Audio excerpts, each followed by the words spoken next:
আজকে দুর্দান্ত স্বাদের এঁচোড় পনির রেসিপি। এখানে আমি নিয়েছি কচি এঁচোড় আর নিয়েছি পরিমাণ মতো পনির। এখানে আমি 300 গ্রাম পনির নিয়েছি আর নিয়েছি একটা কচি এঁচোড়।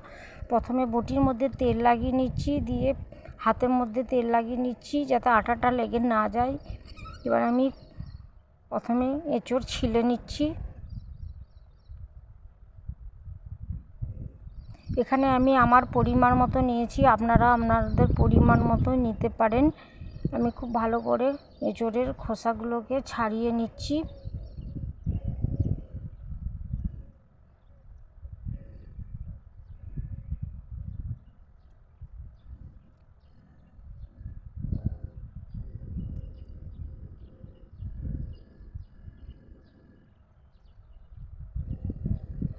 এবার আমার ছাড়ানো হয়ে গেছে। এবার আমি ডুমো ডুমো করে এভাবে পিস পিস করে কেটে নেব। ডুমো ডুমো করে কাটলে দেখতেও ভালো লাগবে। এবার জলের মধ্যে ডুবিয়ে দিচ্ছি যাতে এঁচোড়গুলো কালো না হয়ে যায়।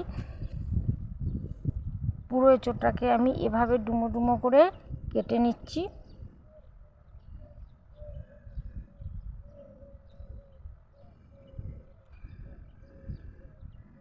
ওই জলের মধ্যে ডুবিয়ে সাইডে সরিয়ে রেখে দিচ্ছি।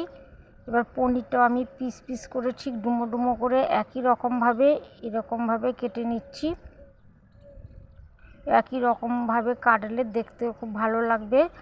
এঁচোড় পনির, এখানে আমি আলুও দেবো, আলুও ডুমো ডুমো করে ঠিক একই রকমভাবে কেটে নেব।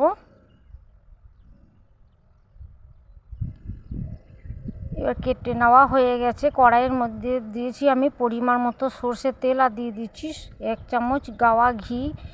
অনেকে পনিরের একটা ঘ্রাণ থাকে, ঘ্রাণটা যাতে চলে যায় সেই জন্য আমি এখানে 1 চামচ ঘি ব্যবহার করলাম। আপনারা ইচ্ছা করলে নাও দিতে পারেন, কিন্তু দিলে টেস্টটা খুব ভালো হবে। এর মধ্যে ছড়িয়ে দিয়েছি একটু লবণ আর টেস্টের জন্য দিয়েছি একটু শুকনো গুঁড়ো লঙ্কা। টেস্টটা খুব ভালো হবে সেজন্য আমি একটু হালকা করে ভেজে নিচ্ছি। সেম দ্বিতীয় ব্যাচটাও আমি এভাবেই ভেজে নেব।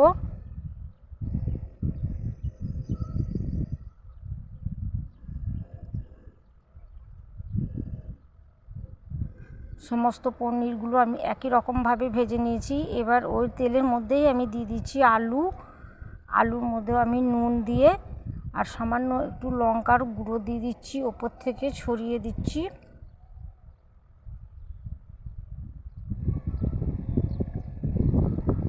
লাল লাল করে আলু ভেজে নেব। আলুটা ভেজেই রান্না করব, তাহলে এই রেসিপিটা খুব ভালো হবে। আলু লাল করে ভাজা হয়ে গেছে, সেদ্ধ হয়ে গেছে। এবার আমি সাইডে একটা বাটির মধ্যে তুলে নিচ্ছি।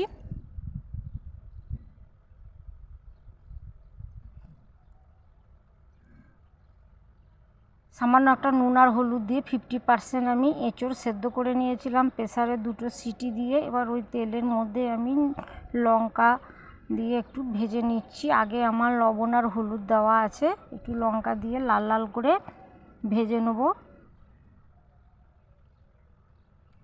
এবার কড়াইয়ের মধ্যে দিয়েছি পরিমাণ মতো সর্ষের তেল, দিয়েছি ছোটো এলাচ, দারচিনি আর তেজপাতা, আর দিয়েছি থেতো করা আদা রসুন আর একটা বড় সাইজের পেঁয়াজ দিয়েছি, লাল করে ভেজে নিয়েছি। এর মধ্যে আমি দিয়ে দিচ্ছি কাঁচা জিরে, ধনের গুঁড়ো, হলুদ গুঁড়ো, লঙ্কার গুঁড়ো, একটা টমেটো দিয়েছি। সামান্য একটু জল দিয়ে কষিয়ে নিচ্ছি যাতে লেগে না যায়।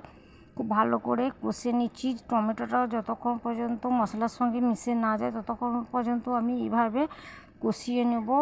কষা হয়ে গেছে, এবার আমি দিয়ে দিচ্ছি আলু আর এঁচোড় ভাজা। খুব ভালো করে আমি মেখে নিচ্ছি মশলার সঙ্গে। এখানে আমি দিয়ে দিচ্ছি পরিমাণ মতো গরম জল। এখানে আমি গরম জল দিয়ে 10 মিনিট ঢাকনা দিয়ে ঢেকে সেদ্ধ করে নেব। 10 মিনিট পরে ফিরে এলাম।